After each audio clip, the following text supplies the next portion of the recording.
जय राधा माधव कुंज बिहारी।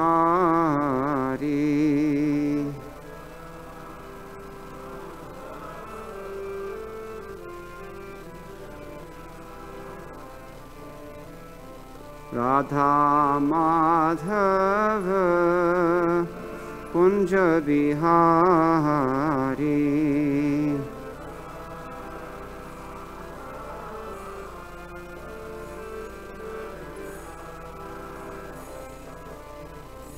राधा माधव कुंज बिहारी।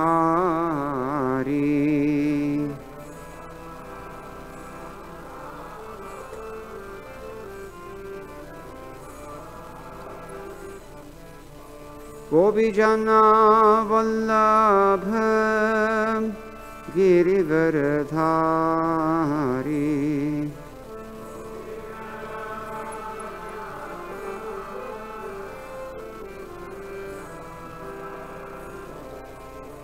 गोपीजना वल्लभ गिरिवरधारी।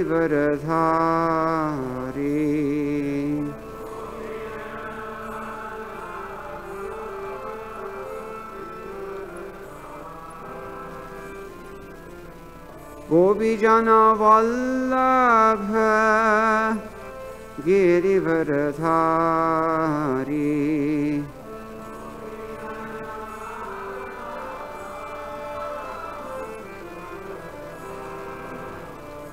जय राधा माधव कुंज बिहारी।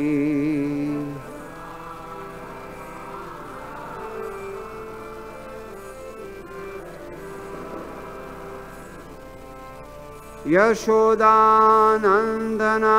व्रज जनरंजना।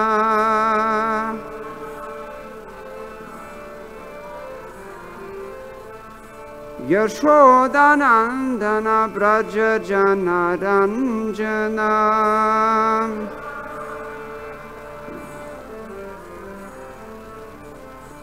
यशोदानंदना व्रज जनरंजना।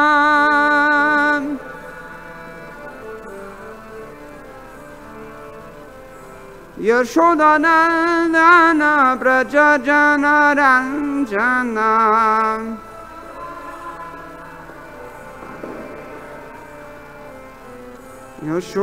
यशोदानंदन व्रज जनरंजना।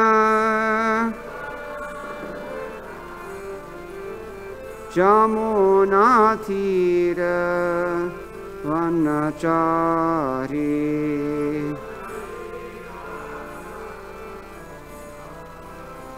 जमुना तीर वनचारी।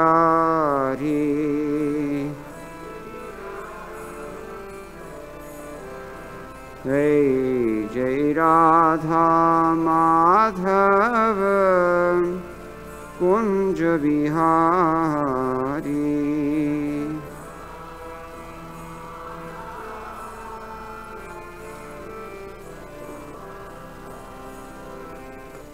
Radha Madhav Kunj Bihari.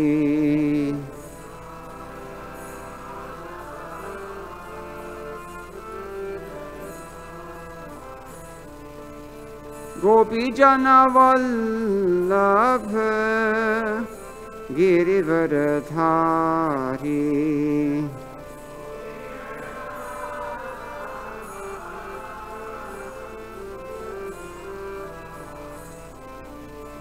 गोपीजन Vallabh Girivardhari.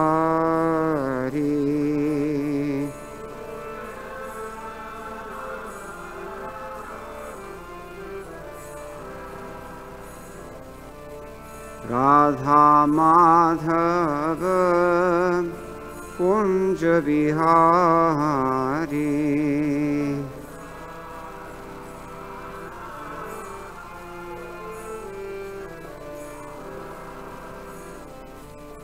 Yashodanandana Braja Janaranjana Yashodanandana Braja Janaranjana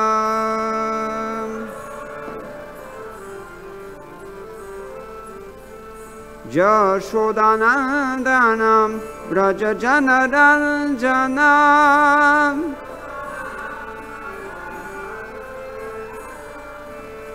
Yashodanandana Braja Janaranjana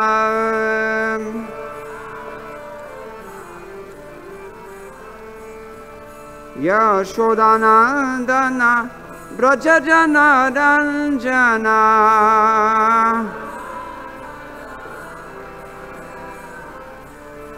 Yashodanandana Braja Janaranjana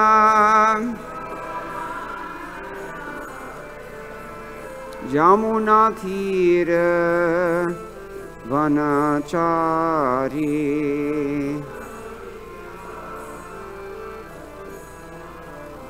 Jai Jai Radha Madhava Kunja Bihari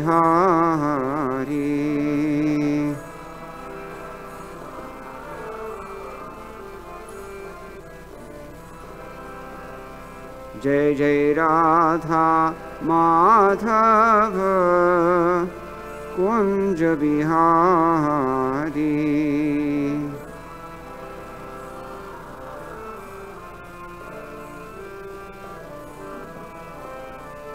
Jai Radha Madhava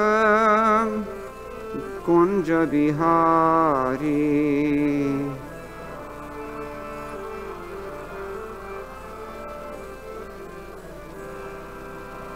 Jai Jai Radha Madhava Kunja Bihari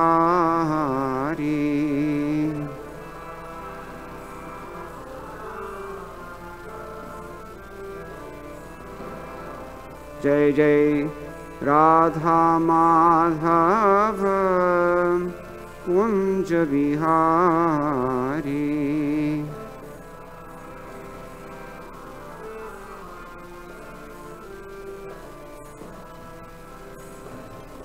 Gaura Premanande Hari Hari Bol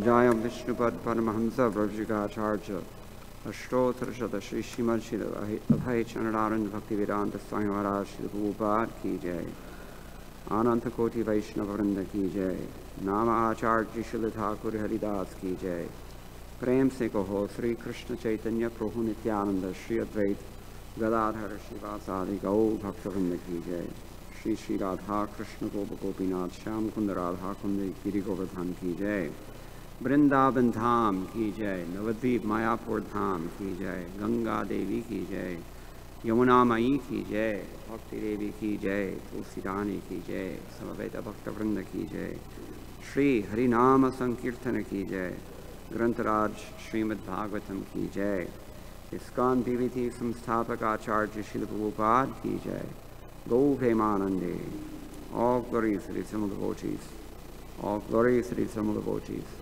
All glories to the Simul devotees All glories to Sri Sri Guru and Gauranga Jai Srila Prabhupada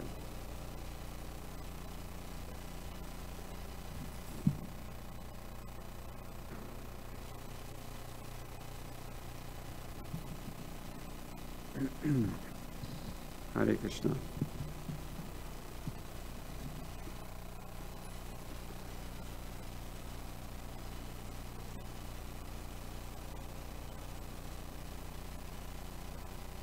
Om Namo Bhagavate Vasudevaya.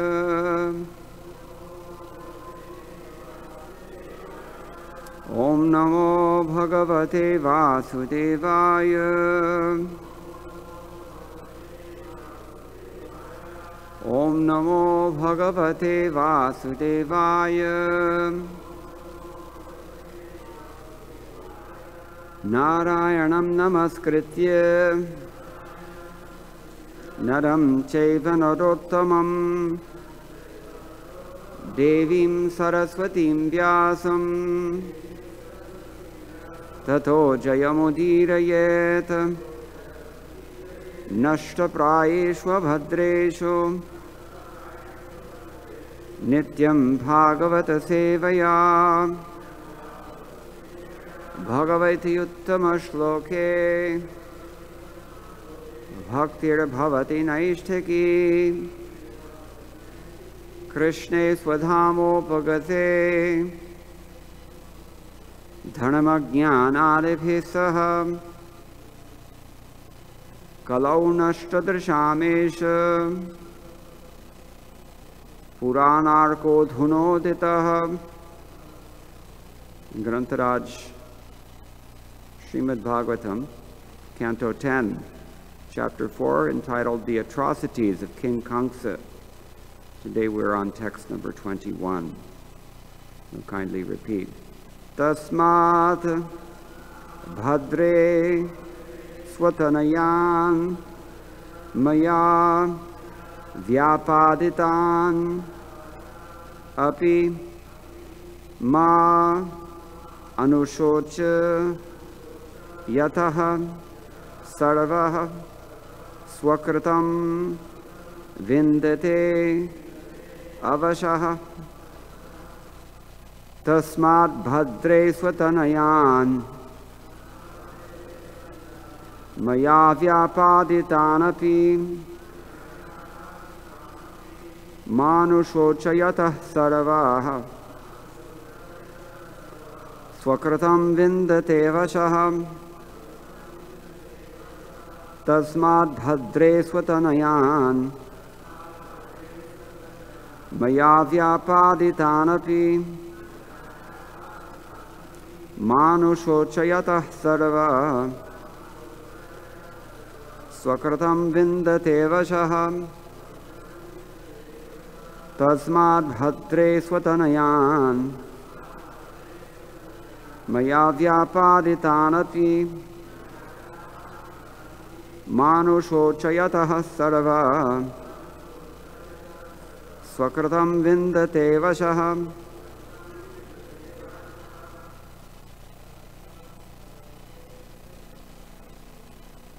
tasmat bhadre swatanayan maya vyapaditan api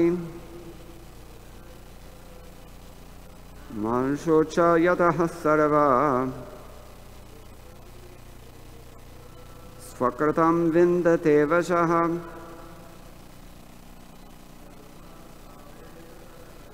tasmat bhadre swatanayan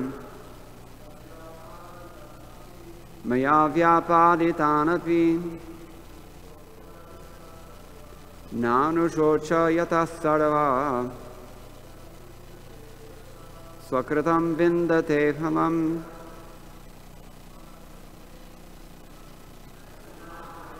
swatanayan maya vyapaditan api manushochayatah sarva swakritam vindate vashah. Ladies. Tasmat bhadre swatanayan maya vyapaditan api manushochayatah sarva swakritam vindate vashah tasmat bhadre swatanayan maya vyapaditan api manushochayatah sarva swakritam vindate vashah tasmat bhadre swatanayan maya vyapaditan api manushochayatah sarvah swakritam vindate vashah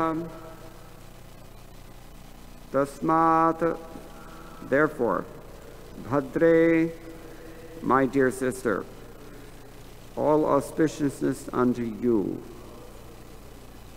Swatanayan, for your own sons. Maya, by me. Vyapaditan, unfortunately killed. Api, although. Ma, anushocha, do not be aggrieved. Yataha, because. Saravaha, everyone. Swakratam, the fruitive results of one's own deeds. Vindate, suffers or enjoys. Avashaha, under the control of providence. Translation: my dear sister Devaki, all good fortune unto you. Everyone suffers and enjoys the results of his own work under the control of providence. Therefore, although your sons have unfortunately been killed by me, please do not lament for them. Please repeat, my dear sister Devaki, all good fortune unto you. Everyone suffers and enjoys the results of his own work under the control of providence. Therefore, although your sons have unfortunately been killed by me, please do not lament for them. Purport by His Divine Grace, A.C. Bhaktivedanta Swami Srila Prabhupada, founder and Acharya of the International Society for Krishna Consciousness, Savior of the modern world, Srila Prabhupada Ki Jai. As stated in the Brahma Samhita, Chapter 5, Text 44, Yas twindra gopam athavendra mohosva karma bandhanu rupa bhalabhajanam atanoti karmani nirdahati kintacha bhakti bhajam govindam adi purusham tamaham bhajami. Everyone, beginning from the small insect known as Indragopa up to Indra, the king of the heavenly planets, is obliged to undergo the results of his fruitive activities. We may superficially see that one is suffering or enjoying because of some external causes, but the real cause is one's own fruitive activities. Even when someone kills someone else, it is to be understood that the person who was killed met the fruitive results of his own work, and that the man who killed him acted as the agent of material nature. Thus, Khamseh begged Devaki's pardon by analyzing the matter deeply. He was not the cause of the death of Devaki's sons. Rather, this was their own destiny.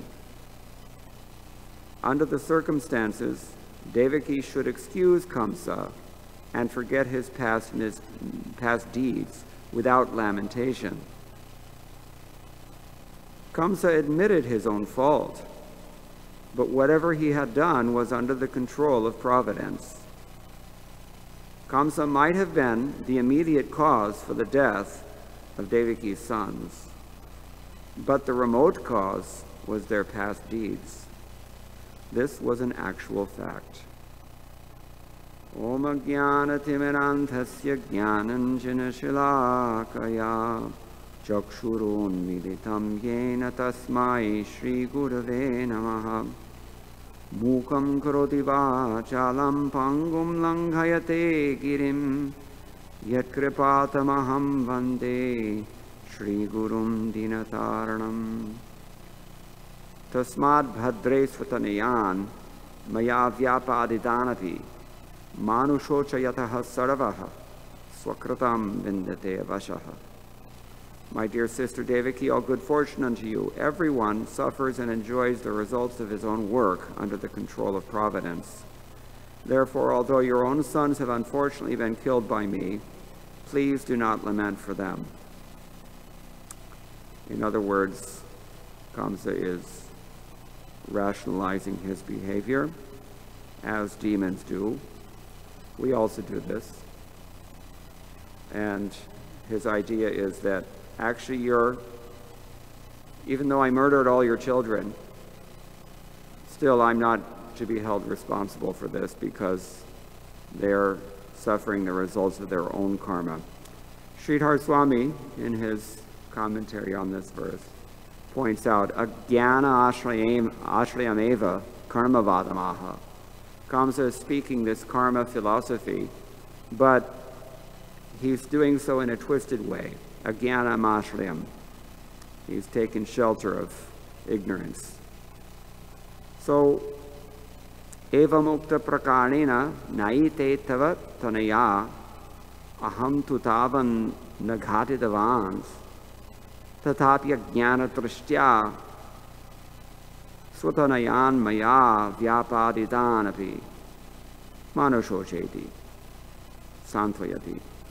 In this verse, Khamseh is trying to console his sister. Don't lament, even though I've killed your children. Actually, this is a faulty view, he says. One should understand that I'm just the agent of their own karma. Therefore, the implication is that I shouldn't be held responsible. Sanatana Goswami glosses the word bhadra here. Srila Prabhupada says it means all auspiciousness to you. Certainly that's implicit in this address.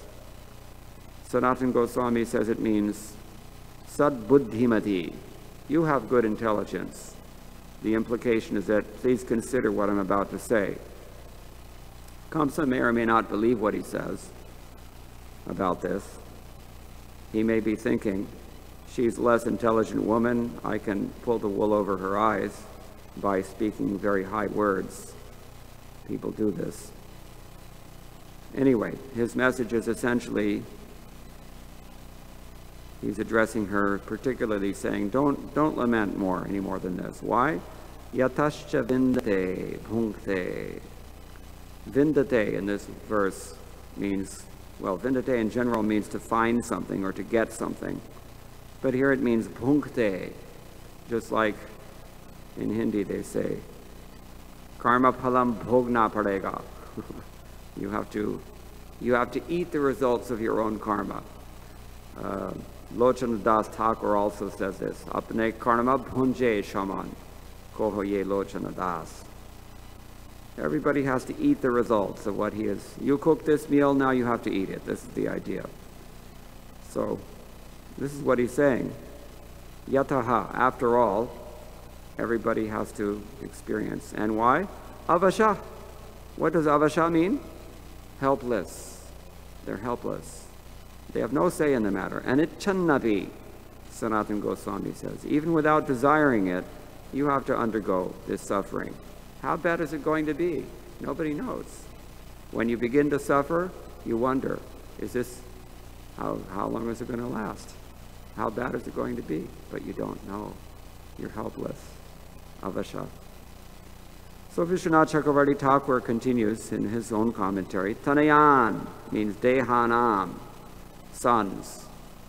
Swatanayan, your sons. It actually means the bodies of your sons. This is the idea. Anatmatvat tanaya buddhya maya hatanapi manushosha. Don't lament, because actually I've only killed the bodies of your sons. I've not killed your sons. Maya panchabhutatmaka deha eva hata. I've only killed these bodies which are made out of the 5 elements. We discussed this before. Our bodies are made out of earth, water, fire, air, ether, combinations of these elements. And it's not the soul. It's not really the self. Krishna says this also in Bhagavad Gita. It's not incorrect what Khamseh is saying, but his purport is Ityato mayyapi dosha drishtir nakarya. That you should not hold me to blame. You should not consider this to be my fault. Is it Khamseh's fault? Answer the question. Yes, it is his fault. So therefore he's cheating. This is called chala dharma. In the 7th canto, chapter 15, I think it's texts 12 through 14, we find Krishna explains to Uddhava 5 kinds of irreligion that pose as religion. 5 different types. One is to do another person's duty. Another person is to concoct your own duty that's not in the Shastra. And in this way, there are 5 different kinds that he mentions. One of them is chala. And chala means out and out cheating. You know that what you're saying is bogus, but you're saying it anyway, in the guise of preaching to someone. So this is out and out cheating, pure hypocrisy. So it seems as if this is what Khamseh is doing here. But Vishwanath Chakravarti Thakur continues, even if you think that this is ignorance, still you shouldn't lament. In this way, as Sridhar Swami says, he's taking shelter of this consideration of karma, but in the wrong way. How so? Baladev Vidyabhushan explains this in his own commentary.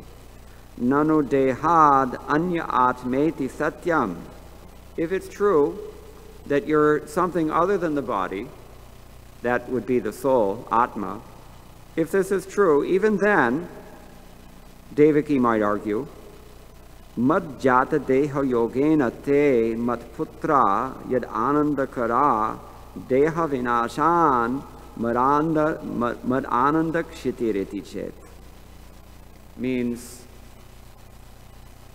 my sons may be actually not these bodies that you've killed, but they're the Atma inhabiting those bodies and now sent elsewhere by your grace.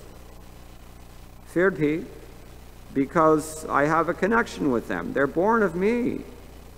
They're my sons. They brought me so much happiness.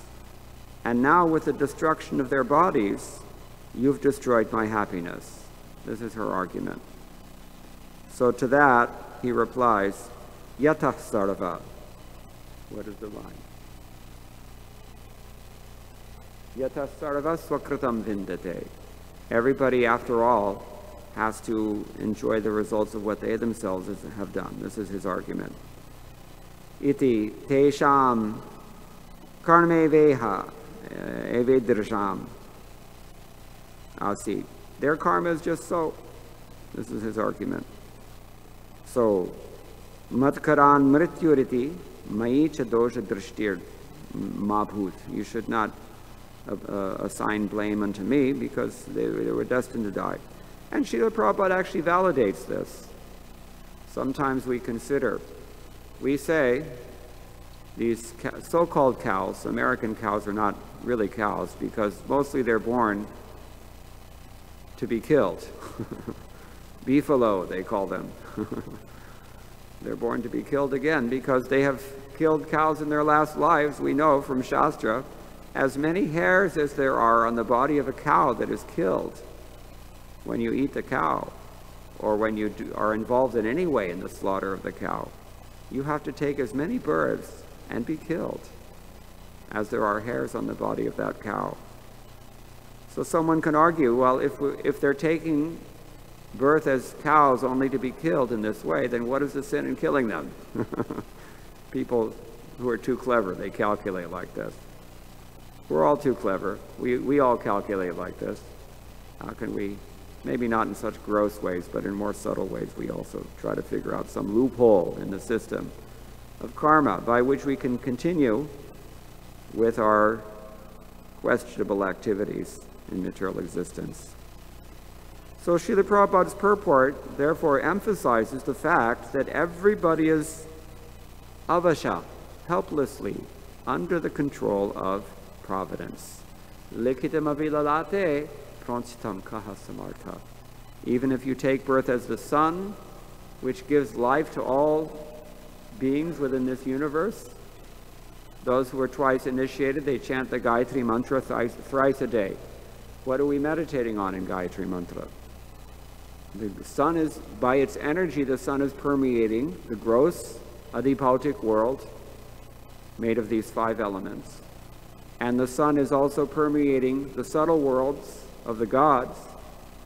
And the sun is also permeating everywhere.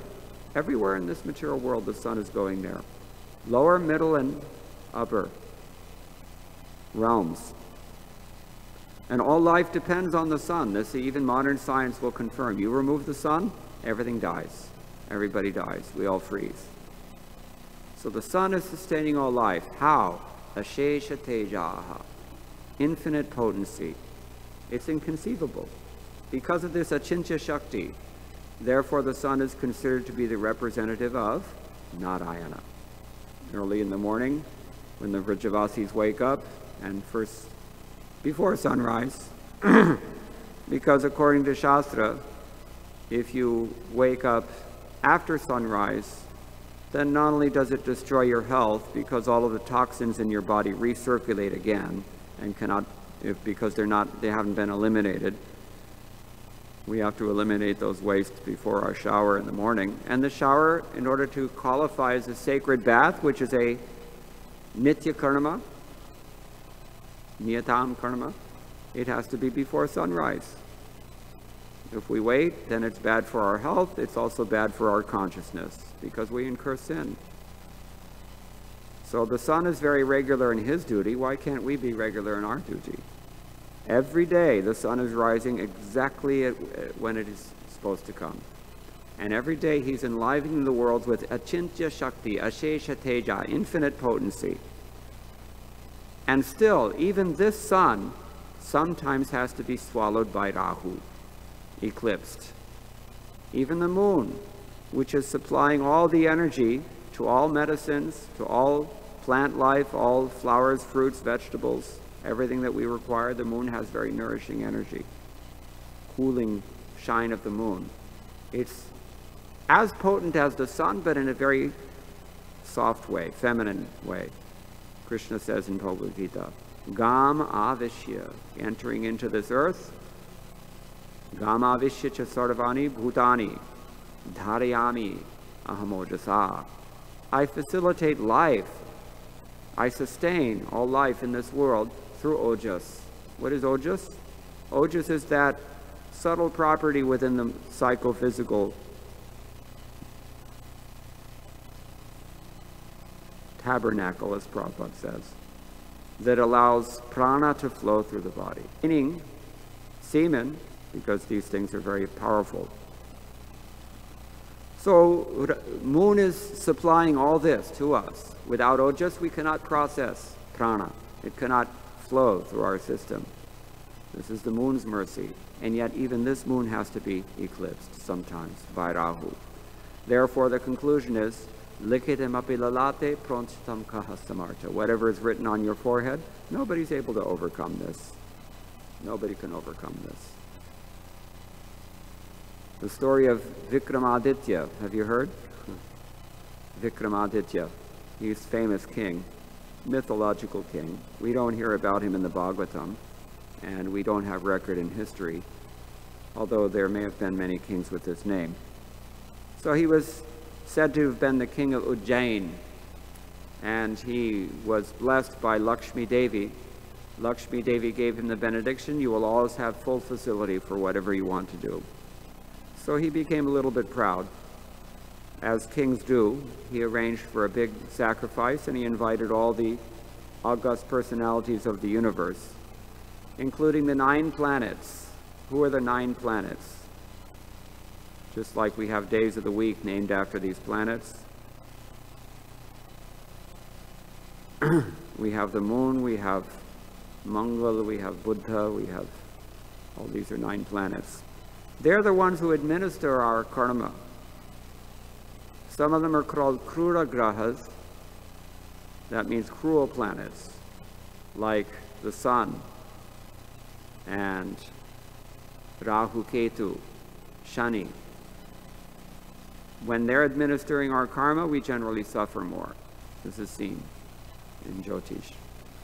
So he invited all these planets, and he gave them all the respective seats of the elements that represent them in this world. Gold represents which of these demigods? Anyone know? Sun. Yes. Silver? Yes. So like this. Iron. Who has iron? Shani. You know, because in India they bring a little pot with oil in the bottom, little iron shani there, and they expect you to throw a coin in every Saturday. In Vrindavan they do this also. So Shani Dev got the iron seat, and he felt a little bit slighted. But Maharaj Vikramaditya didn't mind the fact that Shani Dev was offended. And Shani Dev noticed this also. So he thought, you just wait. When I'm in charge of your karma, you're going to know it. So Maharaj Vikramaditya, he forgot all about it, and he went along with his business. Sometime later, he had heard, his servant came and reported there are very good horses from Sindh being sold in the market, and one man has a very fabulous horse. This horse is said to be able to fly. Now, Kshatriya is always calculating in terms of power relationships. So he was thinking, if I could have such an advantage, then that would be a very good thing. So he sent his servant to go and check it out. No, he went with his servant to go and check it out. And the person selling this horse said, you just get on this horse and you kick it once, the horse will take off flying. If you kick it twice, the horse will come back again. And Maharaj Vikramaditya thought this is a pretty good deal. So he tried it, test drive. And he kicked the horse, and the horse, sure enough, took off into the sky with Maharaj Vikramaditya on top. And he's looking around below, he's seeing everything, he said, wow, what power I have now. Then he kicked the horse twice to come back, and the horse did not stop. The flying horse continued to fly. And he kicked it furiously to try to get the horse to stop. Instead, the horse got angry and threw him. Maharaj Vikramaditya fell off this horse into the forest, through the trees, cut himself badly, landed on the ground half-conscious, bruised. He had to spend the lion makes. It is the most terrifying water that's very questionable because it's stagnant. So he's injured, he's exhausted, he's hungry, he needs water. Without water in 3 days you'll die. So he had to drink it. It made him sick again. Then finally he's cutting his way through the woods somehow or other, fighting off the snakes and other creatures there. He found some path. So he's walking on this path. Wherever it will go is better than where I am. But then on the path he saw that there are some daku coming, 3 dacoits, robbers. And they look at him and he's dressed like a king, even though he's torn up a bit. So they beat him up, they took all of his jewelry, and they left him for dead. After some time, he woke up again, and he continued walking, and he came to a village, and he found that there's a tree, so he just sat under this tree to begin to consider, what am I going to do next? The householder across the street took compassion on him and sent the kids out to give him some prasadam, so he could eat something at least. And he doesn't have anywhere to go, he doesn't know what to do, so he's just at least sitting there. And then after some days, this householder sees he's not leaving, so he says, let me engage him. He said, would you mind doing a few things around the house for us? He said, yeah, I can do that. I'm actually Maharaj Vikramaditya of Ujjain. So the householder could understand, okay, he's crazy, but he seems to be harmless, so. He was doing like that for some time. Eventually he became a trusted servant in the house. Now, the man whose house he was serving in, he was a merchant, Sethi. So he had a daughter who was marriageable age, and he had to go and arrange for the wedding. So he sent this Maharaj Vikramaditya to go buy some pearls in the town for his daughter's wedding. And he did that. He found some very nice pearls. While he was there, this man was selling a picture of a swan that he thought was very pretty, so he thought, why not? I'll get that also. He brought it back and gave it to his master. Then that night, the girl was looking at her pearls and put them away. She went to bed. During the night, she had a dream. And in her dream, the swan in the picture came out of the picture and was eating all the pearls. Then when she woke up in the morning, the pearls are gone. So she immediately, all suspicion fell on Maharaj Vikramaditya, and the householder questioned him severely, and He didn't have answers. The only answer to the question was that this swan came out of the picture and was eating the pearls. So he took him to the king, and the king immediately understood this man is a thief. So he cut off his hands and he cut off his legs. In the old days, that's what they used to do to thieves. What is he going to do now? And he banished him from the kingdom and said, get out of here.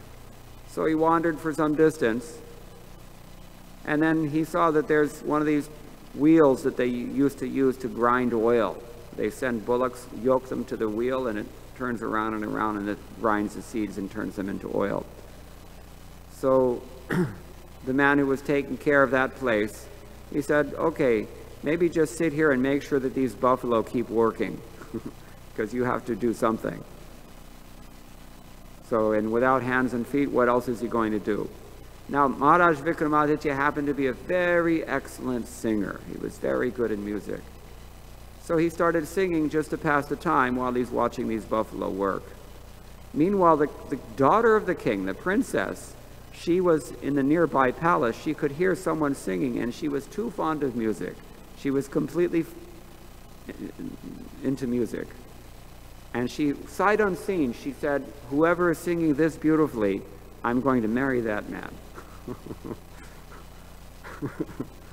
So then somehow or other it came to pass. I don't remember the details. But she sent a servant, I think, to bring this person. And then she brought him to the palace. And when her father saw who this was, he thought, oh, not him. How did you manage to fall in love with this guy of all people?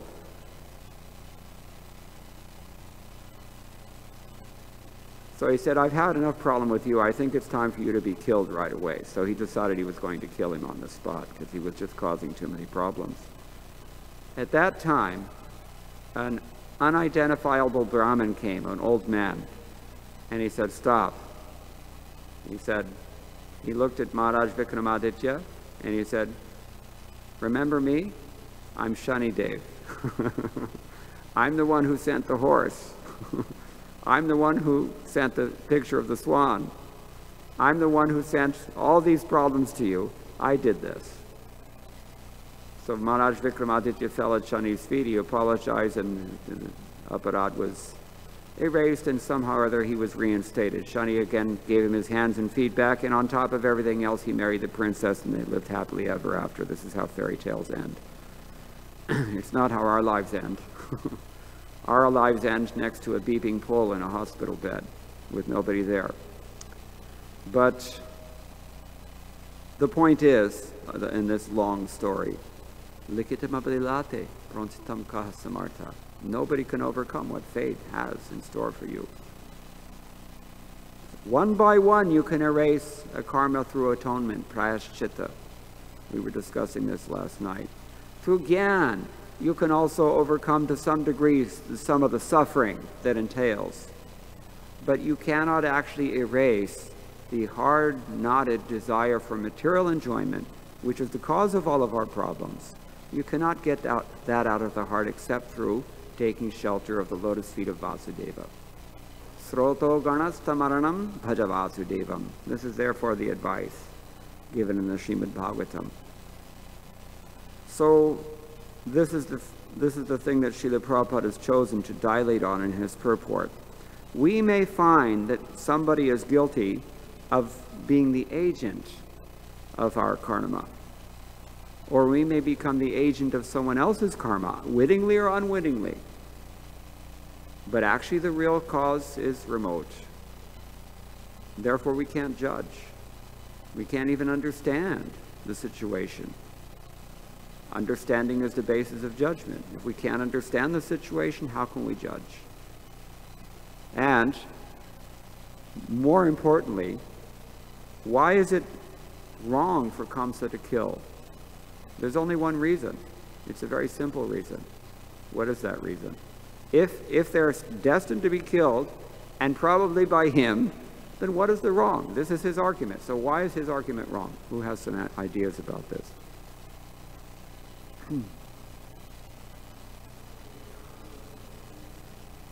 Who? Okay, but why should he not kill? He happens to be the king after all.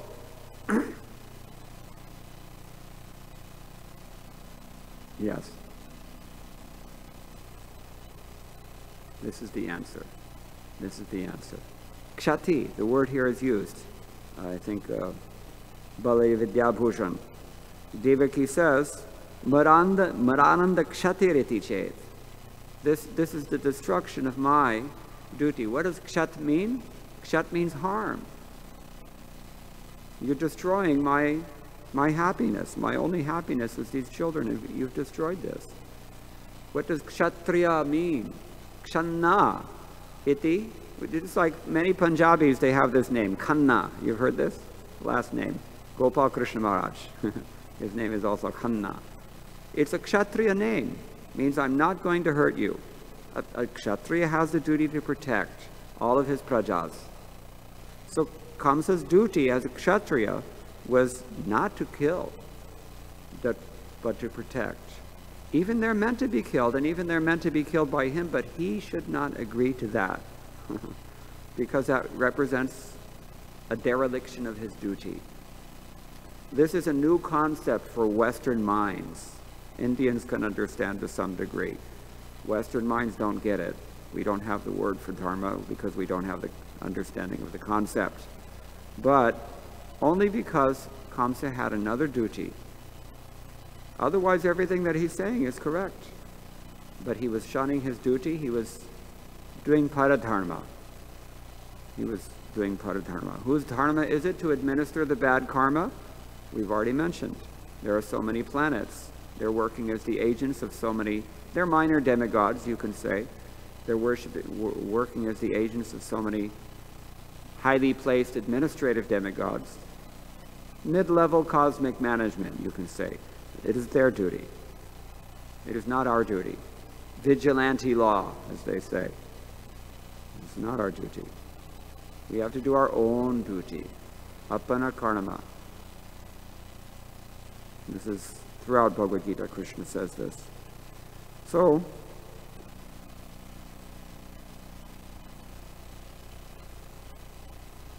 Khamseh admitted his own fault, but whatever he had done was under the control of providence. Khamseh may have been the immediate cause of the death of Devaki's sons, but the remote cause was their past deeds. This was an actual fact. Okay, does anybody have any questions or any comments on any of this? Important points. A few simple points, but they're very subtle. They're very important. Yes.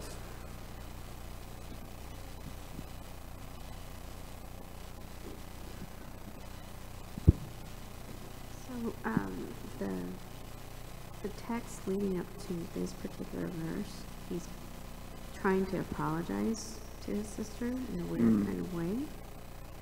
And then he says this, and I guess the tone I was deriving from it was he's trying to soften the blow a little bit, or trying to make his apology a little bit more rational. Yeah. And I guess what I was thinking is, was it really showing bad intention in saying something like that, or was it more trying to sort of, empathetically help her in her unhappiness? This is a good question. We know that among the 4 defects of the conditioned souls, well, what are those 4 defects? All conditioned souls display 4 defects. What are they? We have imperfect senses, therefore, we make mistakes, we become illusioned, and what's relevant here? We cheat. Khamseh's cheating. He may be trying to justify it to himself even, but that's also cheating. We actually have all knowledge, all of us. We have it, but we don't want it. This is the problem. Matta smritir jnanam apohanam cha. We don't want to recognize the fact of our situation. Therefore, Krishna covers us over so that we don't have to recognize our factual situation. This is, as I see it, this is Khamseh's position in this verse. He's maybe trying to justify it to himself even. Certainly he's trying to justify it to his sister, softening softening the situation as much as he can. So, yes, of course he's guilty. He's a murderer. But it's also not untrue that they have done something. One of the commentators on this verse puts it very nicely. He says, Karma vashe, hari vashe va. Either he is under the control, either these children are under the control of their own karma, or they're under Krishna's direct control. But somehow or other, we are always avasha. Avasha means vasha. What does vasha mean? Huh? Yeah, to control someone. Vashikarana mantra. Sometimes the tantrics, they sell you a mantra to bring someone under your control. People who are losers, they go for this sort of thing. So, vasha means to be controlled. Avasha means to be helpless. You have no control over the situation. It's a very disempowering feeling. But this is actually our factual status. And we have to undergo our karma, whatever it may be. Now, the agent of our karma may be there. But that person has his own duty to worry about. Even he's the agent of our own karma.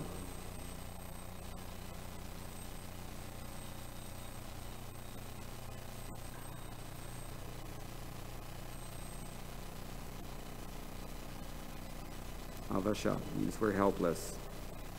We're under the control of nature at all times. So we cheat in order to deny this. We convince ourselves that we know what's happening or that we have authority in a particular realm where we don't. No control over the situation.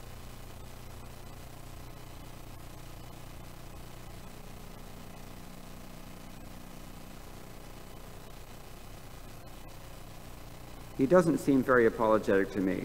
That's a more direct answer to your question. It seems to me more like he's cheating. That's my view of the situation from what the text says and what the commentary says. Kshamadhvam, he says in a coming verse, please be merciful to such a poor-hearted person as me. Since both of you are saintly persons, please excuse my atrocities. Having said this, Khamseh fell at the feet of Vasudeva and Devaki, his eyes full of tears of regret. This is called Shmashana Vairagya. A person becomes detached at funerals. But as soon as he gets back into his old association, what happens? His old habits come back again very quickly. Therefore, this cheating, actually. I remember once there was a devotee, he was causing some problems in one temple. And I was talking with this person's spiritual master, and he had had a long meeting with him and the regional secretary, and it seemed as if the person was contrite and repentant and was going to rectify himself. So the person's spiritual master asked me for my opinion, for what it's worth. He said, what do you think? Is it going to be okay now? And I said, we'll see, because time only tells. At the moment, anybody can say and do anything, since Khamseh is doing that now as well.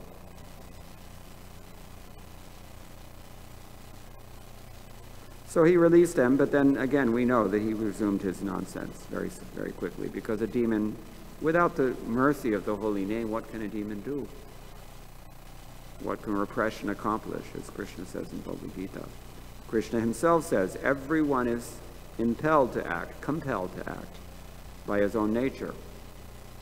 You cannot stop acting for a moment, and your actions will always be in accordance with your acquired nature. So what can you do? You can do nothing. You're helpless. But Krishna can do everything. Therefore we say, it is only through bhakti that this thing can be overcome. Otherwise we remain helpless. But Krishna is all-powerful. Yatra yogeshwaro Krishno yatra partho dhanurdharaha tatra shriyir vijayo bhudir dhruva nitir latim mama. Krishna says, all these wonderful things, they're ours when we surrender to him. Work on his side, his purpose is never frustrated. Satya kama, satya sankalpa, Shruti mantra says. So Khamseh's not ready to do that because, I mean, he's not really a demon. Also, this is another consideration. He's only acting like a demon. This is Leela. Therefore, the commentator says, Karma Vasha, Hari Vishova. Either the situation is under the control of Hari directly, which it happens to be in this particular case, or it's under karma, which is the normal occurrence. I don't know if I'm answering your question. Anything else? Yes, sir. When it comes to karma being handled by the planets, and how if we do bad things, the Shani and other planets are going to take care of the punishment that we may get. How is the modern judiciary system, and if there's a murder, if they pass a judgment on him, how do we see that? And until about 150 years ago or 200 years ago, the Indian judicial system, as you may know, what do you call a courthouse in India? Nyayalaya. So the Indian judicial system, until maybe within the last 200 years, used to be based on Shastra. It used to be the British, for all their atrocities, they actually administered Hindu law for Hindus and Sharia law for Muslims. That was their way of dealing with the situation. When you have civic laws or federal or state laws that are based on Dharma Shastra, then those laws are perfect and Dharma can be dispensed through that law. But when you concoct laws based on mutual accord or mutual desire, democracy, then it may or may not be in accordance with Dharma, and it may be beneficial or it may actually be harmful. So, does that answer your question? Yes, Rajiv. Hare Krishna Prabhu, thanks for the nice class. I have a question that we keep committing mistakes all the time on a day-to-day basis. I could offend you, I could offend somebody else, offend my wife all the time. But you immediately realize most of the time, oh, I have offended this person. So then how do you apologize? Is it all the time? It would be like a cheating code?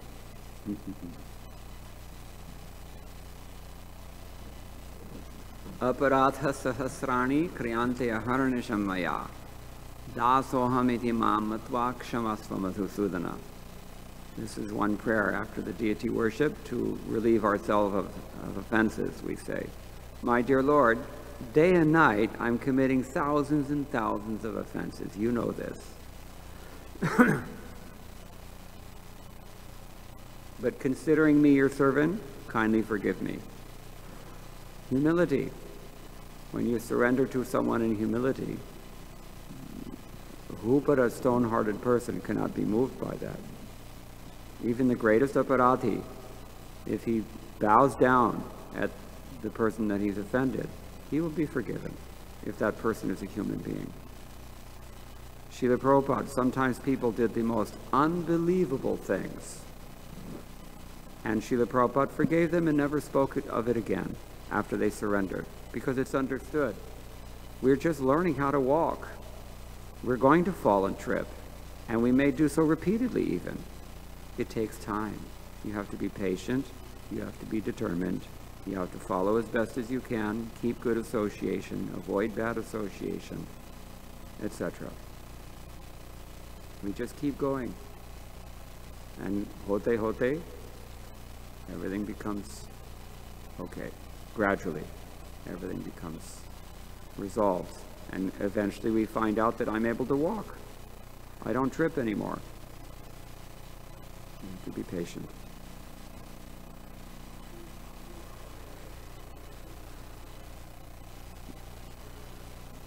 This is harder for men, I think, than it is for women.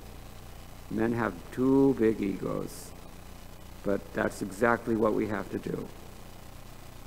Just like women, that you see how the Dharma Shastra regulates us. The women have too many strong desires. They would eat up the whole universe if you let them. Therefore, the women are a little bit kept in check. A lot of restraint is there socially to counter that tendency. Similarly, men, they have too big egos. So they're constantly there, chastised by the spiritual master. Constantly they're encouraged to develop humility. Constantly there, you have to do like this, you see. So we practice, but humility is a great gem. And to simply directly apologize to someone, say, I'm sorry, this is the last thing a man will do. Is it not? It's rare, at least. Should be more common than it is. At least we can say that. Is that okay? All right, yes. Okay. Go ahead. I was just thinking, you mentioned in the beginning of the class, in terms of, Khamseh speaking very nicely about, Atma Tattva, you're not the body, and the control of destiny and all these things. And at times, obviously he was cheating because his prachar was not matching his achar. So his actions were not matching what he's speaking. And that's called chala, hypocrisy. Yes. So at times, we also, as devotees, many of us were still affected by the bodily conception of life. We don't have a full realization of Atma Tattva. And we have to preach Atma Tattva to people when we are, teaching Krishna consciousness. We actually have to preach Atma Tattva to ourselves also. That's why every page of Srila Prabhupada's books repeats these basic instructions. Dehinosmin yata dehe kaumaram yovana. We don't get it. How do you know you don't get it? Approach death. Get very close to death and see how you do. So we don't know anything. Everybody freaks out at the time of death or when they're facing death imminently. Nobody's ready. This is Atma Tattva. So is that considered the word that you say, hypocrisy or cheating? Or, this is a good question. Bhaktivinoda Thakur, he makes a distinction between, there is a distinction between namabhas and namaparadha. And Shuddhanam, of course, we know that's pure devotional service. When we're immature, but sincerely striving for Krishna consciousness, pure Krishna consciousness, it's understood that we will make some mistakes, but we have to be sincere. And those mistakes will be overlooked. As Krishna says in Bhagavad Gita, Bichet suduracharo bhajane mamane ananyabhak sadhureva samantavya. The person has, in that condition, that person has to be considered a sadhu because he's honest. Sadhu, the meaning of the word sadhu is honest. You have only to be honest. You can only be honest. That is the best we can do in Kali Yuga. The other four legs of religion are gone, but there's a little honesty. To the extent that we're honest, we can make advancement. This is the key. So immaturity is excusable, but when we're deliberately doing something nonsense, something we know is wrong, whether out of habit or just rascaldom, that is another matter. For that we're culpable. That's my understanding. Is it clearing the issue? Thank you. Very nice. Thank you.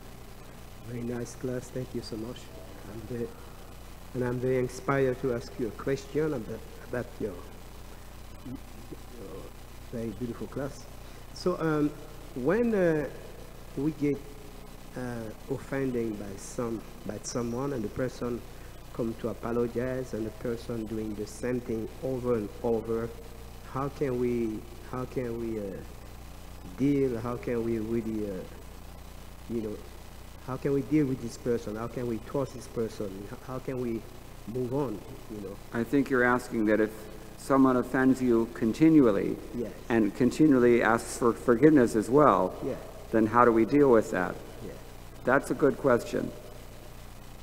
Sometimes that does happen, and in fact it's happening here because Khamseh is, you know, I mean, nominally he's apologizing, but it doesn't seem like it's very, either it's not sincere or he's just very covered by his demoniac nature. And sometimes we have to deal with that. So we have to be careful not to enable abuse, as they say.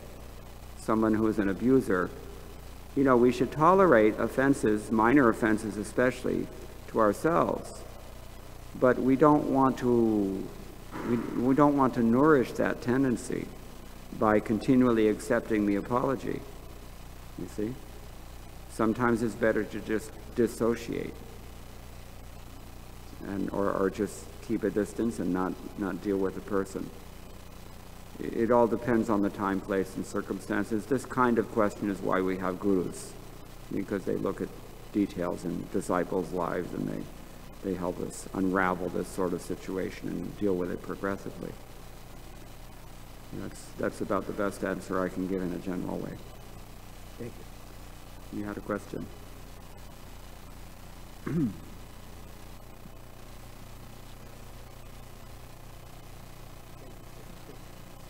Behind, actually, was first. Thank you for the wonderful class. So my question is that, like you just said, that destiny cannot be changed. So like sinners, when they are born with a certain destiny to go to hell because of their actions, then they would do wrong actions which would build up momentum, and then they would continue in that wrong path. So where is the personal effort to change destiny, because one can't do it? I think you're asking that we all have our acquired nature and we're impelled by that nature to act in some certain ways. So supposing we have a demoniac nature, then what is the hope for us, because we can only act according to our nature? Is that what you're asking? No, I mean nature is different and destiny is different. Like even one might have a good nature, but then because destiny has it that one is going to Yes. be forced into wrong or framed up, or like even like because Khamseh, like you said, he was also, because he was impelled by fear, and even though he had Yeah. bad company, and so he continuously kept on doing the wrong action because there was nothing to stop him from continuously doing the wrong action. Like if he would have been scared on the other hand that if you do this you would go to hell, then maybe he would have changed his ways. So why doesn't So then the question is, how do we overcome that tendency, or the strength of fate? How can it be overcome? Yeah, even if we have a good nature, sometimes by fate one is impelled to do wild things. Like Vyasadeva. Who is Vyasadeva's mother? Huh?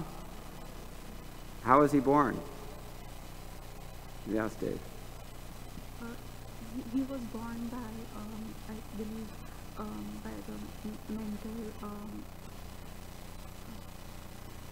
Or another example is Buddha. We mentioned the planets. Buddha.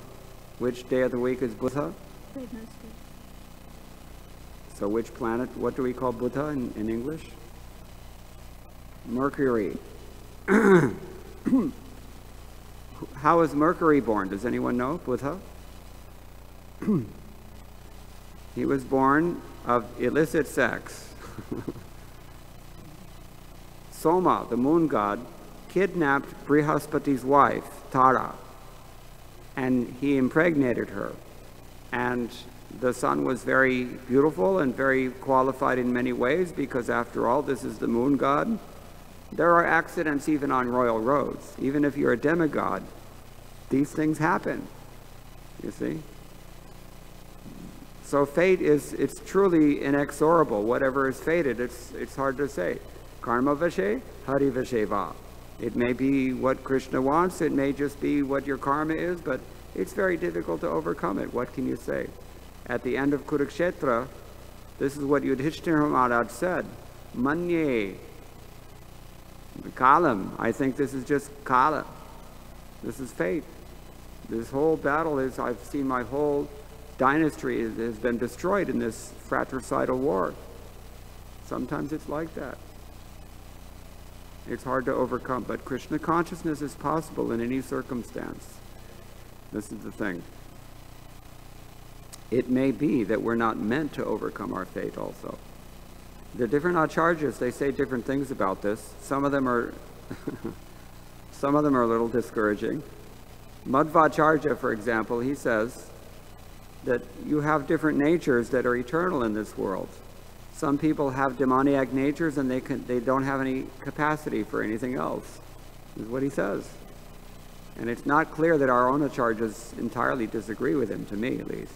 You can interpret it in different ways, but that's one way of seeing things, and some acharyas see things that way. Anyway, fate is almost impossible to overcome.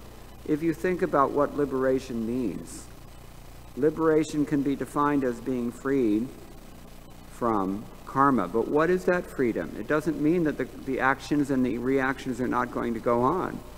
It means that we no longer identify with them, and in that sense we no longer become affected by them. It's like the example is given in the Bhagavatam, a coconut. When a coconut becomes dry, the inside of the coconut you can rattle it and you can hear it. It's detached, but it's still inside the coconut. Our position is like that in this world. We may be working apparently within a karmic paradigm, but because of our Krishna consciousness, we're actually detached from it, and in that sense only we're liberated. But it's not that the actions and the reactions cease to exist. You see? So fate is inexorable in that way. Now, we've read this verse that Prabhupada quotes, Karmani nirdahati kintu cha bhakti bhajam. For those who participate in devotional service, Lord Brahma says, their karmas are burned up by Krishna. And that's true. But they may not be entirely burned up. They may be partially burned up.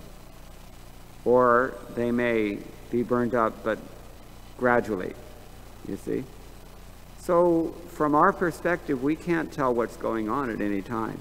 We can't understand. Am I going to have to undergo this heavy fate? Am I going to have to undergo my whole karma in this particular whatever period you're in?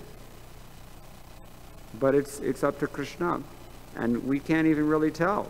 Is this situation that I'm having to undergo, is it imposed by my karma or is it imposed by Krishna? We'll never know these things. Because it's kavayopyatra mohitaha. Even the wise men, Krishna says, are bewildered by karma, trying to figure out what is karma, what is akarma, what is vikarma. Karma is too difficult to figure out. But it doesn't really matter for a devotee, because if we're in Krishna consciousness, we're unaffected. This is the point. Unaffected. What do you really want? Do you want that the karma should not be there, or do you want that you don't suffer? We want that we don't suffer. That is always possible for Krishna consciousness. Is that clear? Okay. You had a question? It's a big topic, actually, very big topic. You had highlighted that there were 4 kinds of religion, and that the one that Khamseh was sort of utilizing was of the cheating kind. Would you mind elaborating what that category is? Well,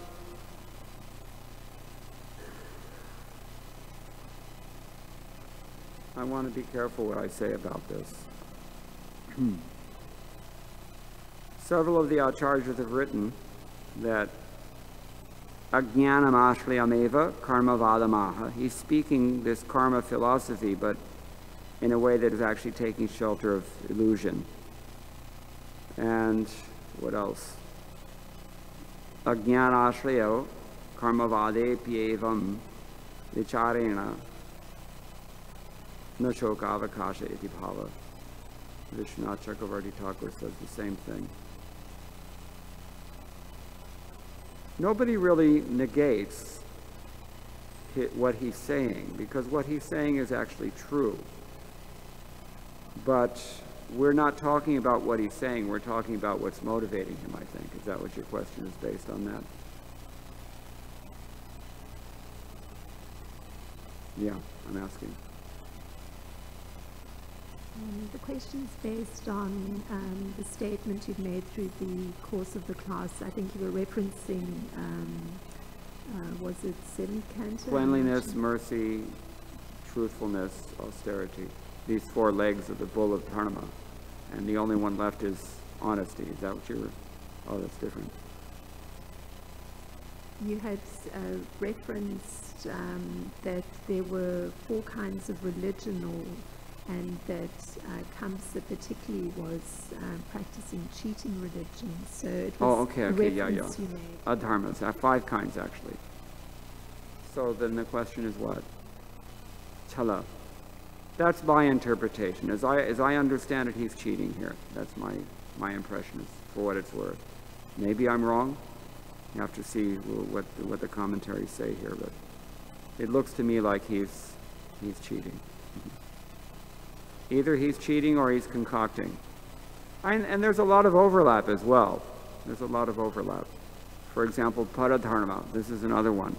Krishna says twice in Bhagavad Gita, don't try to do someone else's duty. But actually that's what Khamseh is doing, because it's not his duty to kill Devaki's children. Nobody has the prescribed duty of killing your sister's children.